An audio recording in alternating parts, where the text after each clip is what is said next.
पालक मित्रो नमस्कार. वाचून दाखवण्याच्या पद्धतीबद्दलचा हा दुसरा व्हिडिओ. कसं वाचून दाखव याच्याबद्दल काही टिप्स मी आधीच्या व्हिडिओमधून दिल्या होत्या. वाचून दाखवत असताना आपल्या ऐकणाऱ्या मुलांची एकाग्रता कसं टिकवून ठेवावी हा एक प्रश्न असतो. खरं तर शिक्षणशास्त्रातलं आणि न्यूरोलॉजीतलं संशोधन असं सांगतं की मुलांची एकाग्रता लहानपणी खूप कमी असते. ती साधारणपणे 3 मिनिटापासून ती सुरू होते आणि मग खरं तर जसं जसं त्यांचं वय वाढतं तसं तसं ती साधारण 30 मिनिटापर्यंत वाढत जाते. अशा वेळेस लहान मुलांची वाचन ऐकण्यातली एकाग्रता कशी टिकवून ठेवायची, काय करायचं त्याच्यासाठी मित्रो, त्याच्यासाठी आवर्जून तुम्ही एक्सप्रेशनसह वाचून दाखवा. तुमच्या चेहऱ्यावर एक्सप्रेशन्स असल्या पाहिजेत. हातवाऱ्यांचा वापर करा. आवाजातल्या चढउतारांचा वापर करा. जेव्हा तुम्ही गोष्ट वाचून दाखवता तेव्हा त्याच्यामध्ये आश्चर्य असेल तर ते तुमच्या चेहऱ्यावर व्यक्त झालं पाहिजे. आनंद असेल तर तो तुमच्या चेहऱ्यावरच्या आनंदातून दिसला पाहिजे. म्हणजे तुमचं मूल तुमचं वाचून दाखवणं लक्षपूर्वक ऐकणार आहे. ॲक्च्युली आजच्या काळामध्ये असं झालेलं आहे की विशेषतः मोबाईलमुळे एकंदरीतच मुलांची चंचलता खूप वाढलेली आहे. मुलांचं लक्ष विचलित होण्याचं प्रमाण वाढलेलं आहे. असं म्हणतात की ADD आणि ADHD म्हणजे अटेन्शन डेफिसिट डिसऑर्डर किंवा attention deficit hyper activity disorder हे लक्ष विचलनाचे आजार सध्याच्या काळात खूप वाढत आहेत.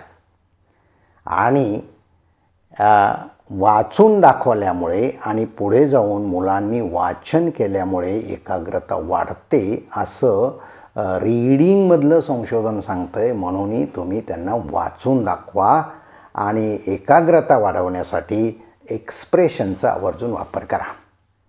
जेव्हा तुम्ही वाचून दाखवत असता तेव्हा खरं तर तुम्ही जे पुस्तक वाचून दाखवत असता त्या पुस्तकाचं शीर्षक, त्यातली चित्र ही मुलांना पाहायची असतात. ती भरपूर पाहू द्या, भरपूर वेळ पाहू द्या. म्हणजे एखादं सेशन फक्त त्याचं चित्राचं ते चित्र पाहण्यात गेलं तर वेळ वाया गेला असं मुळीच समजू नका.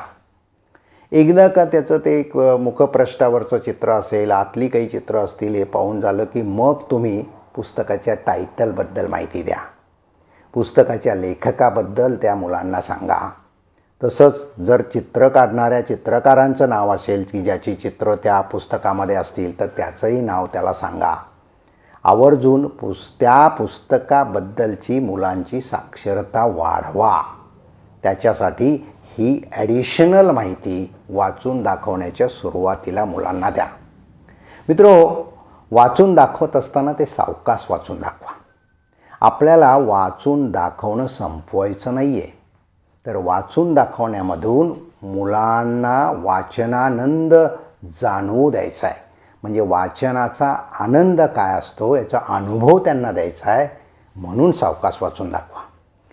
याच्यासाठी सावकाश वाचून दाखवा की ज्यामुळे मुलं जी कथा तुम्ही वाचून दाखवताय त्यातली पात्र, त्यातले प्रसंग याच्याबद्दल विचार करू शकतील.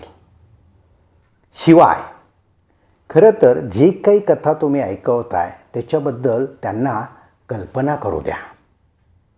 याला कल्पना विलास म्हणता येईल, इमॅजिनेशन म्हणता येईल. याच्यासाठी त्यांना वेळ मिळायला पाहिजे ना. तुम्ही भरभर वाचत गेलात तर मग त्यांना याच्यासाठी वेळ मिळणार नाही. किंबहुना अगदी पुढचा शब्द काय असेल, तुम्ही जे वाचून दाखवतायत ते त्याचं पुढचं वाक्य काय असेल, या गोष्टीचा शेवट कसा होईल याच्याबद्दल अंदाज करण्यासाठी सुद्धा मुलांना वेळ मिळाला पाहिजे. म्हणून तुम्ही खरं तर सावकाश वाचून दाखवा. मित्र, तुमचं वाचून दाखवणं हे प्रतिसादात्मक असलं पाहिजे. म्हणजे काय तर ते इंटरॅक्टिव्ह असलं पाहिजे. तुम्ही वाचून दाखवत असताना दाट शक्यता आहे की मूल काहीतरी प्रश्न विचारणार आहे त्या कथेबद्दल, त्या पात्राबद्दल, त्या प्रसंगाबद्दल. आवर्जून तुम्ही त्याच्या प्रश्नांची उत्तरं मध्ये मध्ये द्या. असं अजिबात म्हणू नका की तुझे सगळे प्रश्न माझं पूर्ण वाचून दाखवून झाल्यावर शेवटी विचार, असं म्हणू नका. त्याच्या मध्ये मध्ये प्रश्न विचारण्यामुळे तुम्हाला वाचून दाखवण्यात डिस्टर्बन्स येतोय अशी भावना होऊ देऊ नका. किंबहुना तो जेवढे जास्त प्रश्न विचारेल तेवढं त्याचं तुमचं वाचून दाखवण्यातलं त्याचं लक्ष आहे हे त्याचं इंडिकेटर आहे. म्हणून असं म्हणतात की वाचून दाखवणं हे कसं असलं पाहिजे आणि कसं नसलं पाहिजे, तर ते तिरंदाजीसारखं नसावं, ते टेबल टेनिससारखं असावं. प्रतिसादात्मक वाचन फार प्रभावी ठरतं, म्हणून तसं वाचून दाखवा. असाही प्रश्न कधी कधी येतो की 30 पुस्तकं पुन्हा पुन्हा वाचून दाखवावीत का? याचं उत्तर होकारार्थी आहे. हो, मुलांना लक्षात राहण्याच्या दृष्टीने खरं तर 30 पुस्तकं पुन्हा पुन्हा ऐकायला आवडतात. ते असं बऱ्याच वेळा म्हणतात, ती गोष्ट पुन्हा वाचून दाखवा. त्याच्यामुळे त्यांना अनेक वाक्य, अनेक शब्द लक्षात राहतात, म्हणून पुन्हा पुन्हा वाचून दाखवा 30 पुस्तकं. असं सांगितलं जातं की वेगळी वेगळी खूप पुस्तकं वाचून दाखवण्यापेक्षा थोडी पण 30 पुस्तकं वाचून दाखवणं हे परिणामकारक ठरतं. मित्रो, जी पुस्तकं तुम्ही वाचून दाखवणार आहात त्याची जाणीवपूर्वक निवड करा. म्हणजे कुठलंही पुस्तक घेतलं हातात आणि वाचून दाखवलं असं होता कामा नये. पुस्तक निवडणं ही स्वतंत्र प्रक्रिया आहे आणि ती निवडत असताना त्या पुस्तकामधून योग्य तो संदेश मिळतोय का, काहीतरी शिकवण मिळते का, सकारात्मकता त्याच्यामध्ये आहे का, याचा विचार करून पुस्तकं निवडा. आणि निवडलेली पुस्तकं प्रत्यक्ष वाचून दाखवण्यापूर्वी त्याचं तुम्ही पूर्ववाचन करा. म्हणजे काय करायचे, त्याला प्री रीडिंग म्हणतात. म्हणजे तुम्ही थोड्या वेळाने मुलाला वाचून दाखवणार आहात तर त्याच्या आधी ते पुस्तक तुम्ही स्वतः वाचा. त्याच्यात काही अवघड शब्द असतील की ज्याचा अर्थ सहजपणे मुलांना कळणार नाही, त्याला पर्यायी शब्द तिथे लिहून ठेवा त्या पुस्तकामध्ये. ते पुस्तक तुमचं असलं पाहिजे, अर्थात ग्रंथालयाचं नसावं. शिवाय एखादा परिच्छेद आहे, एखादं वाक्य आहे की ज्याच्याबद्दल तुम्हाला स्पष्टीकरण देण्याची गरज आहे, तर तिथे मार्क करून ठेवा. म्हणजे जेव्हा तुम्ही वाचून दाखवाल तेव्हा ह्या गोष्टी तिथल्या तिथे तुम्ही स्पष्ट करून सांगू शकाल. या पूर्ववाचनामुळे, प्री रीडिंगमुळे काय होतं तर तुमचं प्रत्यक्ष वाचन हे फ्लुएंट होतं, खरं तर अस्खलित होतं. आणि मग तुमच्या ऐकणाऱ्या मुलांना खरं तर एक बेस्ट रीडिंग रोल मॉडेल पाहायला मिळतो. तुमचं मूलही कदाचित तेव्हाच ठरवून टाकतं की मलासुद्धा असंच वाचायचं आहे भविष्यामध्ये. म्हणून प्री रीडिंग हे उपयोगाचं आहे. आणखीन एक आणि शेवटचा सल्ला म्हणा, टिप्स म्हणा वाचून दाखवण्याबद्दलची, ती म्हणजे तुम्ही नियमितपणे वाचून दाखवा. There has to be regularity in read aloud. मला माहिती आहे, हे ऐकल्यानंतर तुमच्या मनात असाही प्रश्न आला असेल की अहो वेळ कुठे असतो एवढं सगळं करायला, आधीच खरं खूप काही ॲक्टिव्हिटीज असतात आम्हाला, त्यांचे शाळा असतात, त्यांचे क्लास असतात. हो मित्र, मला माहिती आहे. तुमचं मूल एक परिपूर्ण नागरिक व्हावं म्हणून तुम्ही त्याला किती प्रकारच्या क्लासेसला अगदी लहानपणापासून घेऊन जाता. त्याच्यासाठी तुम्ही वेळ काढता आणि त्यांना वेळ काढायला मदत करता. खूप छान. मग यामध्ये तुम्ही त्यांना कराटेच्या क्लासला घेऊन जाता, singing, dancing, music, drawing, painting, अनेक प्रकारचे खरं तर स्पोर्ट्स. किती छान. पण याला वेळ काढताच ना, कारण तुमच्या मनामध्ये पालक म्हणून ही भावना आहे आणि ती योग्य आहे की आपलं मूल सर्वोत्तम व्हावं.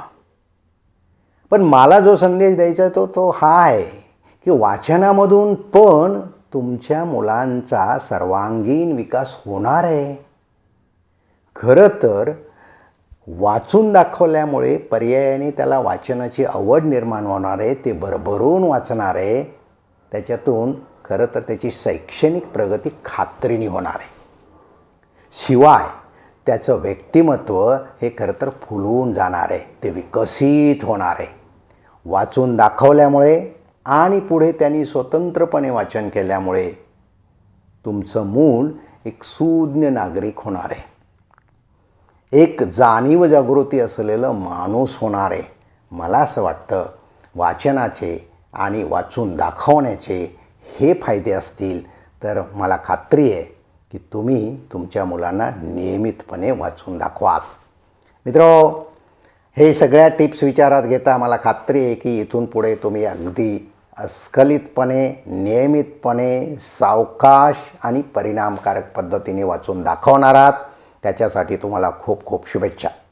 या पुढच्या व्हिडिओमध्ये मी तुम्हाला वाचून दाखवण्यामुळे मिळालेल्या फायद्यांचे जे संशोधनात्मक पुरावे आहेत त्याचे काही निवडक नमुने सांगणार आहे. ते ऐकल्यानंतर किंवा ते तुम्ही इंटरनेटवर जाऊन ते पुरावे जे आर्टिकलच्या स्वरूपात छापलेले आहेत ते वाचल्यानंतर तुमचा वाचून दाखवण्याच्या फायद्यांबद्दलचा विश्वास अधिक दृढ होणार आहे. तुम्ही आणखीन वाचून दाखवणार आहात आणि हे तुम्ही अनेक मित्रांशी शेअर करणार आहात याची मला खात्री आहे. तोपर्यंत मित्रो, हा व्हिडिओ शेअर करा, याला लाईक करा आणि या चॅनलला सबस्क्राईब करा हे सांगून इथे थांबतो. पुढचा व्हिडिओपर्यंत तुम्हाला वाचून दाखवण्यासाठी शुभेच्छा देतो. थँक्यू.